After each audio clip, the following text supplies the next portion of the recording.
आप जिस नरेंद्र से बात कर रहे थे इंस्पेक्टर उनसे ही तो बात की हुई है। हमारा वो इंस्पेक्टर हाँ तो किसी से ही बात कर रहे हैं यहाँ पे हम तो आज हमारे एक बार को बात होगा, आप बात कर लो, मैं बात कर करूँगा, मैं आपको बात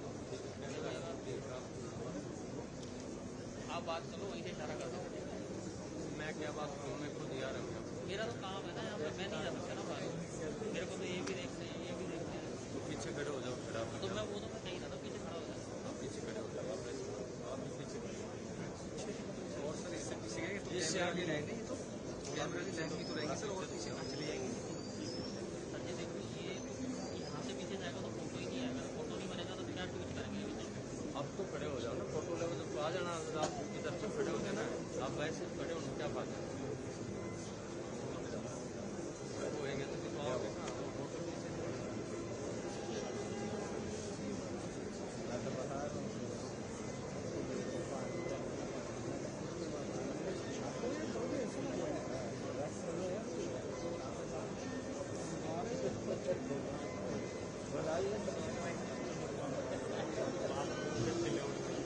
बहुत हल्की भी ले रही अरे बाल से कह रहा है, ठीक से इंस्ट्रक्शन नहीं आएगा, आपसे कह रहा है फैमिली कह रहा है, आप फोटोग्राफर यहाँ रहेगा, आप बात वो सबको लिखा नहीं आ रहा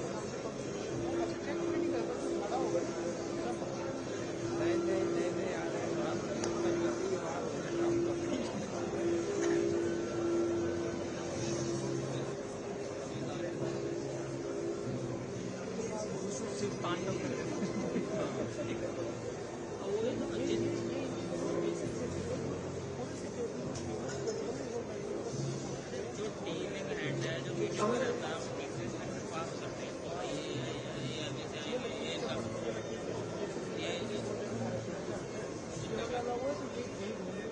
इसके अलावा नहीं दिखेगा।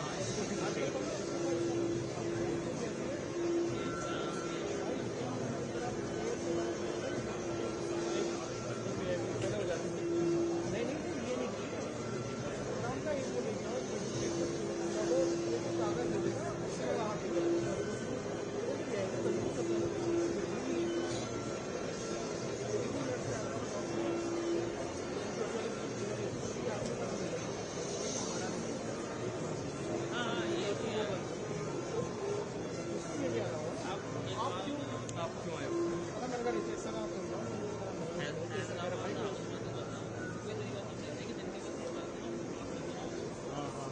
तुम्हारे पास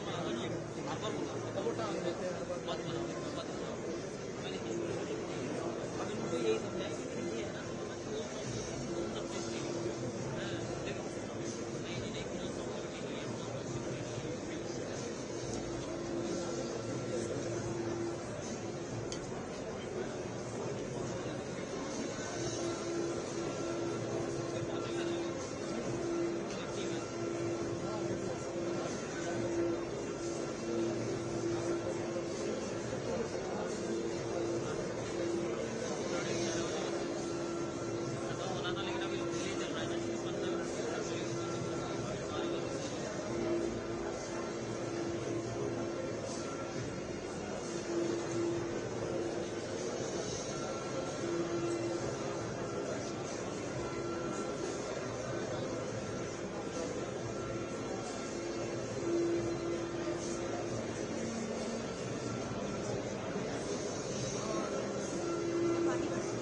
बाहर जाओगे तो बाहर रह जाओगे, बड़े दिख रहे हो, चलो बैठ चलो बाहर चलो। मुझे तो पानी भी नहीं रख रखा है, मैं बॉटल में मिलाई इस चक्कर में, ये पानी रखते हैं यार, इस बात में हम पानी फेंकने जा रहे हैं।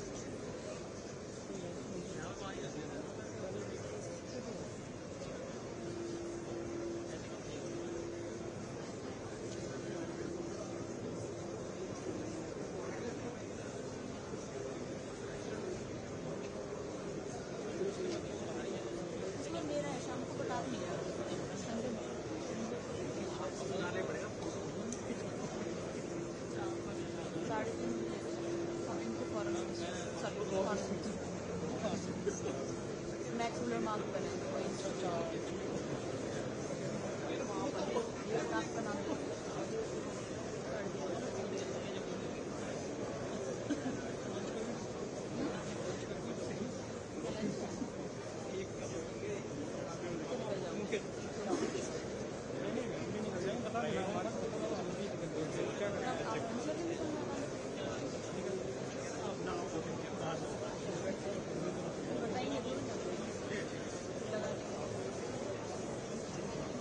कहीं लगा देंगे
Only a few more moments.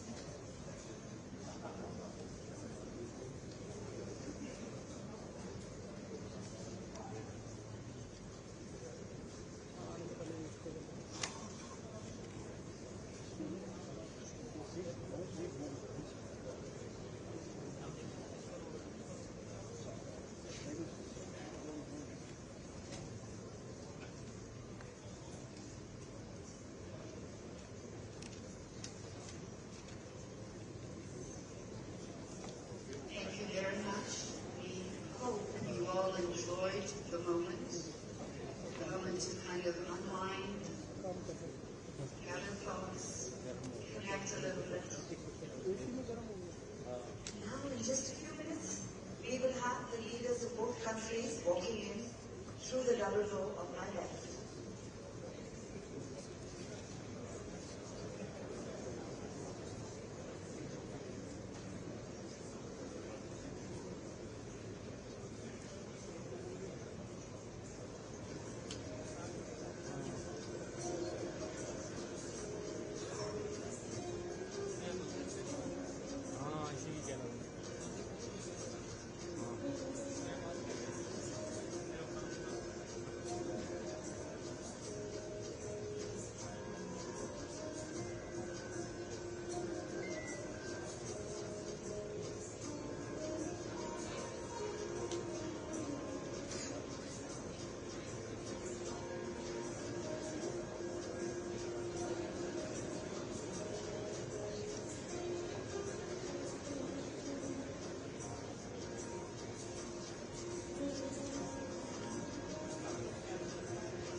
Ladies and gentlemen, it is a privilege to welcome the Honorable Prime Minister of India, Shri Narendra Modi, and the Chancellor of Germany, Herr Olaf Scholz, at ADK 2024.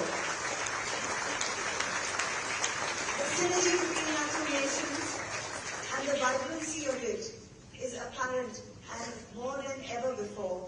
And this is largely due to the energy and enthusiasm of our leaders who are meeting today for the 8th time in just the past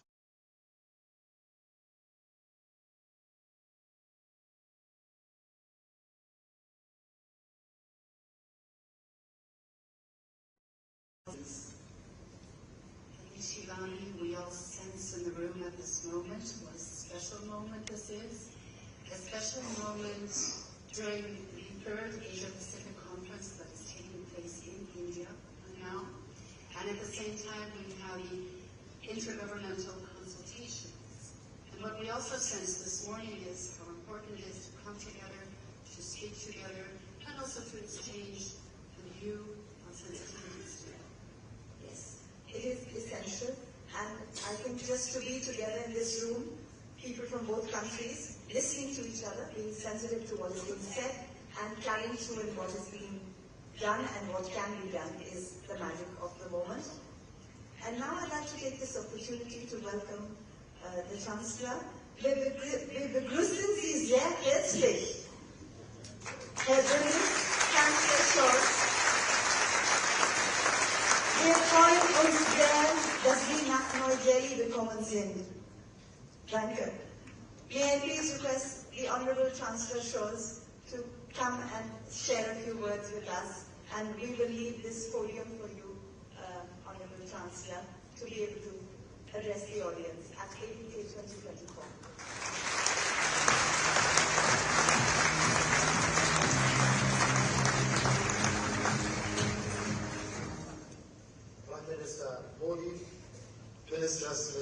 Scholz, distinguished friends and guests of the Asia-Pacific Conference of German Business.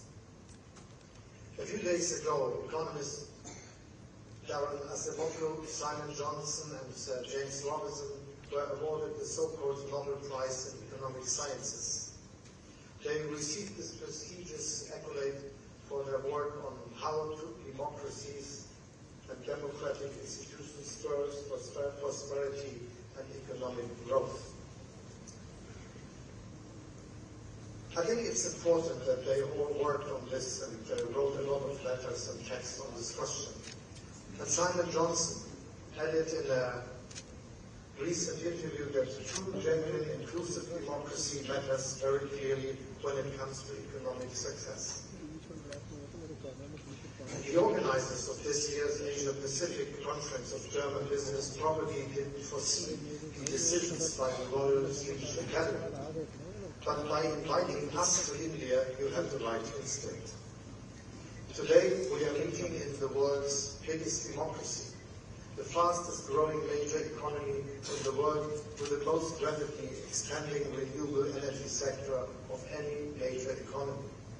A country at the heart of the world's most dynamic region, the Asia-Pacific. In a nutshell, the Asia-Pacific Conference has come to the right place at the right time. Prime Minister Modi, thank you very much for your kind hospitality, and thanks also to our co-hosts Robert Habeck and Roland Busch, and of course to you, Minister Doyan, for organizing this.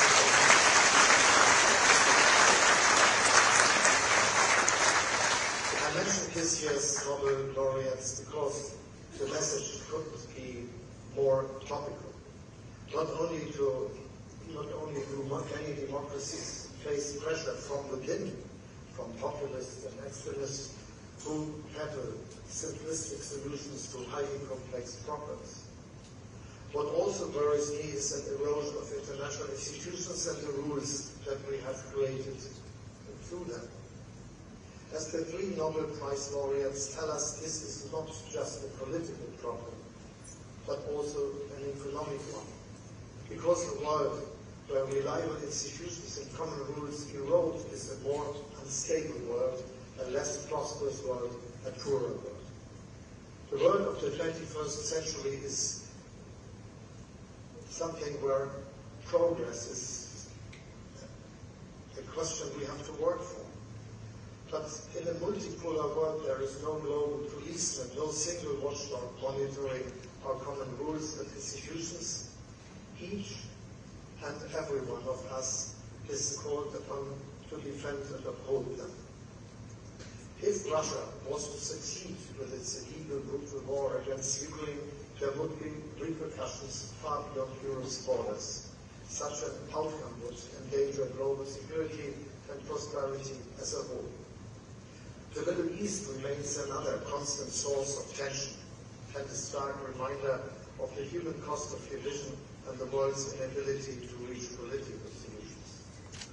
The Korean Peninsula, the South and East China Sea all remain flashpoints of potential conflicts, even though we all know that these conflicts can be contained. So my first message to all of you today is this: let us do whatever we can to bring about political solutions to these conflicts, solutions that are based on international law and the principles of the UN Charter.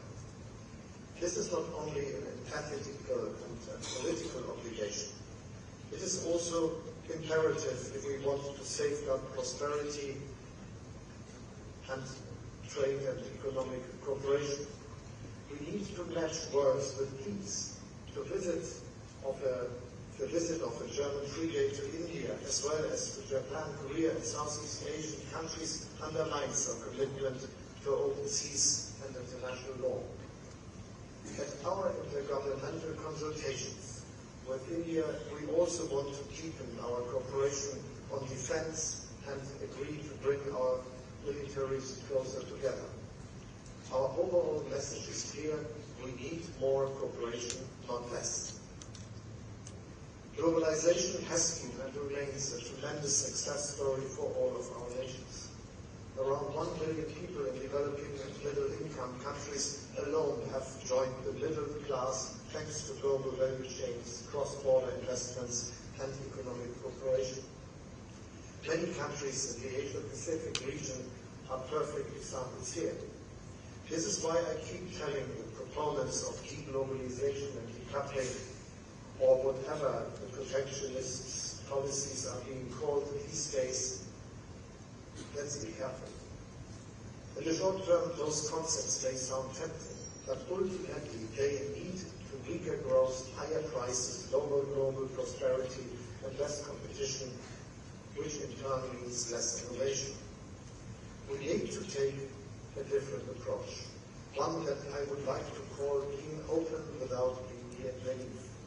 Yes, we must avoid one-sided dependencies, particularly in areas of strategic important, critical raw materials and certain technologies, for instance. But for us, de-risking doesn't mean less trade or less openness. For us, de-risking means diversification. And this diversification is happening. Look at how German-India business relations have developed in recent years. Relations that benefit both sides. Every week an aircraft from the Airbus A320 family is being delivered from my hometown, Hamburg, to India's booming airlines. And for Germany's Lufthansa, India has become the most important growth market in Asia. 50% of passenger wagons of Indian railways are based on the design by Linke Hofmann Busch, designed in Germany, made in India. Most of the train brakes are made by Knorr-Bremse, all of them produced in India.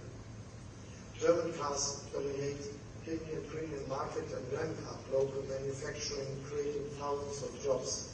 In return, the modern software in a Mercedes-Benz vehicle comes from Bengaluru.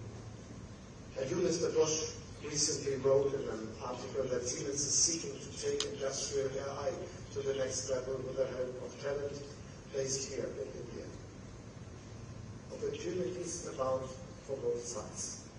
And I could tell similar stories of German companies working in Indonesia, Malaysia, Vietnam, South Korea, Japan, or other countries in the region. We want to drive this positive development. Free trade is at its core. However, free trade doesn't mean trade without rules or institutions. On the contrary, a crucial institution when it comes to increasing global prosperity is the World Trade Organization. All of us are better off when its principles are respected again and we don't lash out on each other with tariffs. I'm personally committed to achieving this. On the one hand, this means restoring the legal system for settling trade disputes. And on the other hand, China now, an industrial giant, should give up the special treatment it has received as a developing country. Together, these steps can lead us to finally lifting the blockade at the WTO, a blockade which is a danger to free and fair trade. Countries of your region understand that. The comprehensive and progressive agreement for Trans-Pacific Partnership is an impressive commitment to free and fair trade. This agreement has spurred the European Union's own free trade ambitions with regard to the Indo-Pacific. Our existing agreements with Japan, South Korea, Vietnam, Singapore, and New Zealand are a testament to this. But we need to be more ambitious. We very much welcome the European Commission's finally resuming free trade negotiations with the Philippines and Thailand, and it's working towards resuming talks with Malaysia. We want to see the ongoing negotiations between the EU and Indonesia finalized and the negotiations between the EU and Australia resumed as soon as possible. And of course, we want a free trade agreement between the EU and India. My government is pushing for swift progress and rapid conclusions, and I'm sure that if we work on it together on this, Prime Minister, this could happen in months rather than years.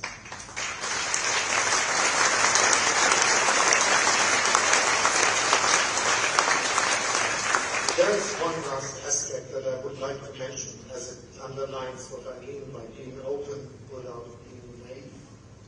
Only a few days ago, the German government agreed on a strategy to attract skilled Indian employees to Germany. Even today, Indians are the largest group of foreign students at our universities. Last year alone, the number of Indians working in Germany grew by 23,000. Their talent is a welcome addition to our labor market. And let me add, we don't just welcome talent from India to work in Germany, but from all of your countries. To make this happen, we passed one of the world's most progressive laws for labor immigration. We are digitizing our visa process, speeding up procedures and making them more user-friendly. At the same time, we are reducing irregular migration and facilitating returns of those who have no right to be in our country. The message is that Germany is open for skilled workers, but that we can decide who comes. This is important because only then will our citizens continue to accept our openness. This brings me back to the beginning of my remarks and the three winners of the Nobel Prize. One of the key lessons of their work is that open societies are more likely to prosper. We need to maintain the spirit of openness in our countries and in today's world. So let us be the ones that spread it. Thank you very much.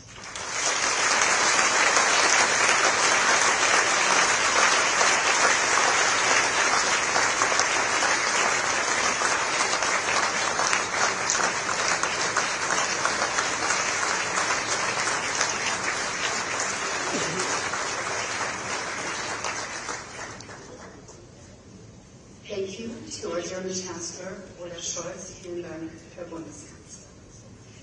We need more cooperation, not less, and now we are all excited when we'll hear more about a potential free trade agreement. I'm sure we will spend some time today speaking about this issue, and also tomorrow. India is on the geopolitical center stage. Its strategic value for the West is increasing. It is now my great honor to invite the Prime Minister of India, Narendra Modi, on stage. We are delighted and grateful to have you here.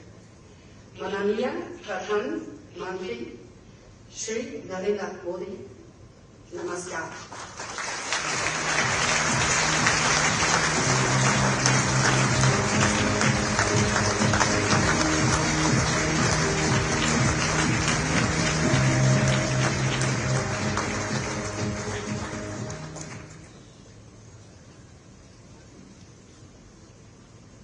Excellency, Chancellor Scholz, Vice Chancellor Dr. Robert Habeck, Bharat सरकार के मंत्रीगण, Asia Pacific committee of German business के chairman doctor Bose, Bharat, Germany और Indo Pacific देशों के industry leaders, देवी और सज्जन, नमस्कार,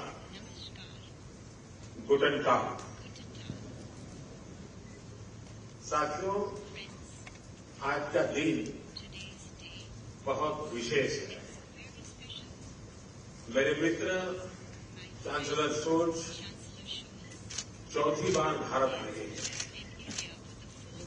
पहले मेयर के रूप में और 3 बार चांसलर बनने के बाद उनका यहां आना भारत जर्मनी संबंधों पर उनके फोकस को दिखाता है।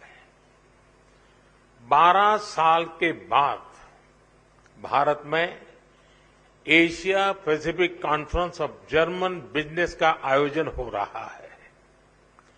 एक तरफ यहां सीईओ की फोरम की बैठक हो रही है, दूसरी तरफ हमारी नौसेना साथ में अभ्यास कर रही है।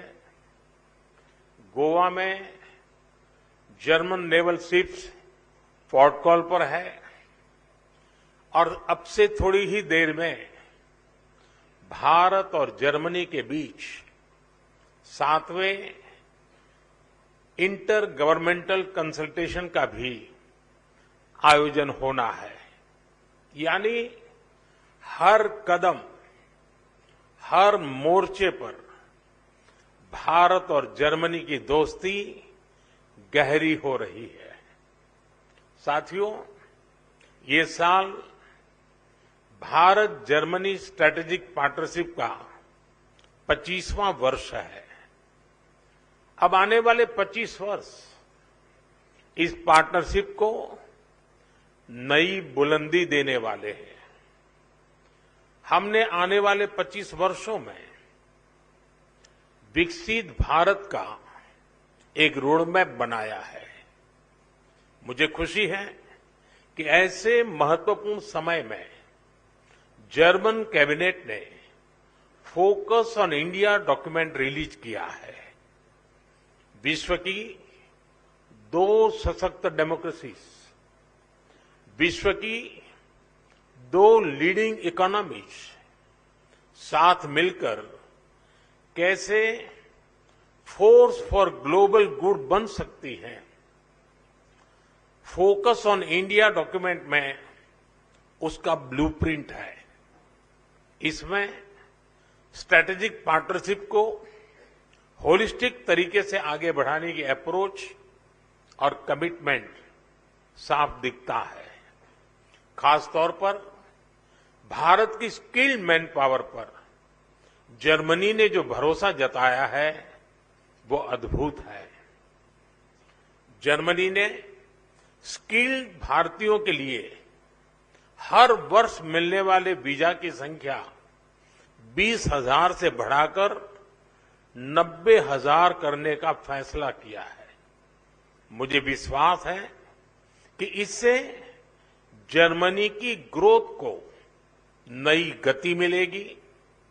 साथियों, हमारी आपसी व्यापार $30 बिलियन से अधिक के स्तर पर पहुंच चुका है। आज एक तरफ सैकड़ों जर्मन कंपनियां भारत में हैं, तो वहीं भारतीय कंपनियां भी तेजी से जर्मनी में अपनी प्रेजेंस बढ़ा रही हैं। आज भारत डायवर्सिफिकेशन और डी रिस्किंग का सबसे बड़ा केंद्र बनता जा रहा है। भारत ग्लोबल ट्रेड और मैन्युफैक्चरिंग का भी हब बन रहा है। ऐसे में आपके लिए make in India, make for the world का ये सबसे उपयुक्त समय है। साथियों, ईयू और एशिया पैसिफिक क्षेत्र के बीच संबंध मजबूत करने में एशिया पैसिफिक कॉन्फ्रेंस का महत्वपूर्ण रोल रहा है। लेकिन मैं इस मंच को सिर्फ ट्रेड और इन्वेस्टमेंट के सीमित दायरे में ही नहीं देखता हूं। मैं इसे इंडो पैसिफिक क्षेत्र और विश्व के बेहतर भविष्य की साझेदारी के रूप में देखता हूं। दुनिया को स्टेबिलिटी और सस्टेनेबिलिटी की जरूरत है। ट्रस्ट और ट्रांसपेरेंसी की जरूरत है। चाहे सोसाइटी हो या फिर सप्लाई चेन, हर मोर्चे पर इन वैल्यूज को बल देने की जरूरत है। इनके बिना कोई भी देश, कोई भी रीजन अपने बेहतर फ्यूचर की कल्पना नहीं कर सकता। इंडो पैसिफिक रीजन तो दुनिया के फ्यूचर के लिए बहुत जरूरी है। ग्लोबल ग्रोथ हो, पॉपुलेशन हो, स्किल्स हो, इस रीजन का कंट्रीब्यूशन और पोटेंशियल दोनों बहुत व्यापक है। इसलिए इस कॉन्फ्रेंस का महत्व और भी बढ़ जाता है। फ्रेंड्स, भारत की जनता एक स्टेबल पॉलिटी और प्रिडिक्टेबल पॉलिसी इकोसिस्टम को बहुत महत्व देती है। यही वजह है कि 60 साल बाद एक सरकार को लगातार थर्ड टर्म मिला है। भारत की जनता का ये ट्रस्ट बीते एक दशक में रिफॉर्म, परफॉर्म, ट्रांसफॉर्म वाली गवर्नेंस के कारण मजबूत हुआ है।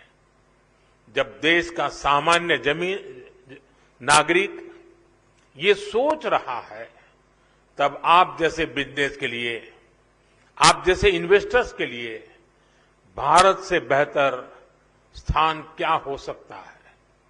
साथियों, आज भारत डेमोक्रेसी, डेमोग्राफी, डिमांड और डेटा, इसके 4 मजबूत पिलर्स पर खड़ा है। टैलेंट, टेक्नोलॉजी, इनोवेशन और इंफ्रास्ट्रक्चर भारत की ग्रोथ के टूल्स हैं। इन सभी को ड्राइव करने वाली एक और बड़ी ताकत आज भारत में है।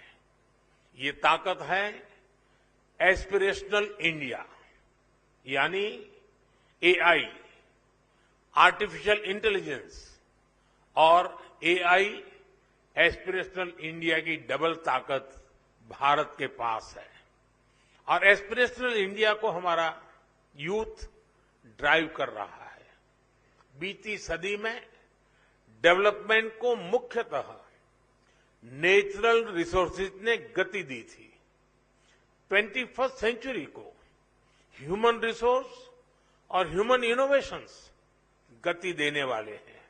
इसलिए भारत अपने यूथ की स्किल्स और टेक्नोलॉजी के डेमोक्रेटाइजेशन पर बहुत फोकस कर रहा है। साथियों, भारत भविष्य की दुनिया की जरूरतों के लिए आज काम कर रहा है। हमारा मिशन एआई हो, हमारा सेमीकंडक्टर मिशन हो, मिशन क्वांटम हो, मिशन ग्रीन हाइड्रोजन हो, स्पेस टेक्नोलॉजी से जुड़े मिशन हो, डिजिटल इंडिया का मिशन हो, इन सभी का लक्ष्य दुनिया के लिए बेहतरीन और विश्वसनीय समाधान देना है। आप सभी साथियों के लिए इन क्षेत्रों में इन्वेस्टमेंट्स और कोलैबोरेशंस की अनेक संभावनाएं हैं। साथियों, भारत हर इनोवेशन को एक शानदार प्लेटफॉर्म और बेहतरीन इंफ्रास्ट्रक्चर देने के लिए कमिटेड है। हमारा डिजिटल पब्लिक इंफ्रास्ट्रक्चर, नए स्टार्टअप्स और इंडस्ट्री 4.0 के लिए अनंत संभावनाओं के द्वार खोल रहा है। आज भारत अपने फिजिकल इंफ्रास्ट्रक्चर को पूरी तरह से ट्रांसफॉर्म करने में जुटा है। रेल, रोड, एयरपोर्ट और पोर्ट में रिकॉर्ड इन्वेस्टमेंट किया जा रहा है। इसमें जर्मन और इंडो पैसिफिक रीजन की कंपनियों के लिए अनेक संभावनाएं हैं। मुझे खुशी है कि रिन्यूएबल एनर्जी को लेकर भारत और जर्मनी मिलकर काम कर रहे हैं। पिछले महीने ही गुजरात में जर्मनी के साथ मिलकर चौथा global renewable energy investors meet आयोजित किया गया है। ग्लोबल लेवल पर रिन्यूएबल एनर्जी में निवेश के लिए भारत जर्मनी प्लेटफॉर्म भी लॉन्च किया गया है। मुझे उम्मीद है कि ग्रीन हाइड्रोजन इकोसिस्टम की जो संभावनाएं भारत ने बनाई है, उसका फायदा भी आप जरूर उठाएंगे।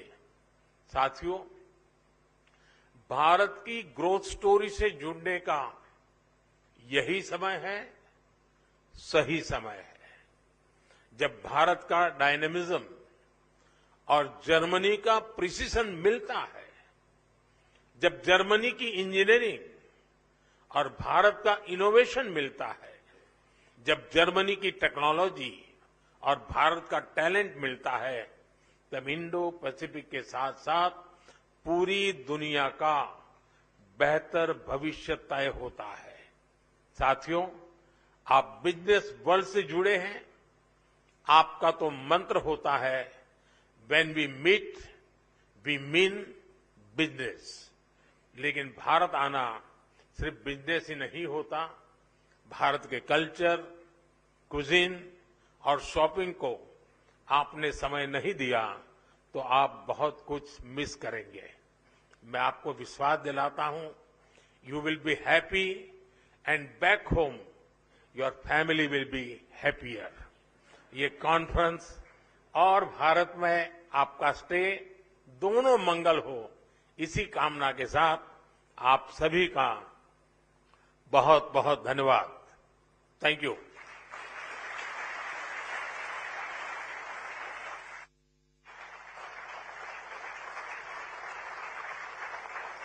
माननीय प्रधानमंत्री जी, आपके शब्दों को सुन के हर कोई प्रेरित हो जाता है। आपकी ऊर्जा को देख के सभी कुछ न कुछ कर देना चाहते हैं। भले ही हर एक भारतीय नागरिक डिजिटल टेक्नोलॉजी से वाकिफ हो न हो, लेकिन हर एक इंसान, यहाँ का हर एक नागरिक अवश्य एआई बन सकता है, यानी कि एस्पिरेशनल इंडियन। हमारे सौभाग्य की आपने आज इतनी सारी बातें कही। It is a great honour and privilege. Germany and India's friendship over the last 25 years has been going on, and now in the next 25 years, it will take a very, very substantial way forward. Thank you, Honorable Chancellor Scholz. Thank you, Honorable Prime Minister Narendra Modi, for being with us at the opening of APK 2024. Ladies and gentlemen, I request you to please remain seated. This is a security announcement. We are not allowed to follow through with the delegation of the Prime Ministers. So I request you all to remain seated, and I invite my German presenter, Isabel Kruner, back on stage with me. There are ushers, and they will show you the way out as and when the area that is occupied by you is going to be led to vacate the room. So please be patient for just a few minutes more. As I understand, Shivani, there will be another security freeze, similar to the one we experienced prior to the visit of your Prime Minister and our Chancellor.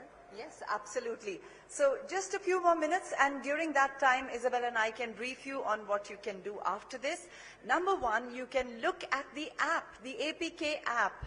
And in case you can't find it, you can do Asia Pacific Conference. Look in your app store. If you haven't downloaded it already, please do download it, because we are going to have the next sessions quite vibrant with your questions coming in and your opinion mattering.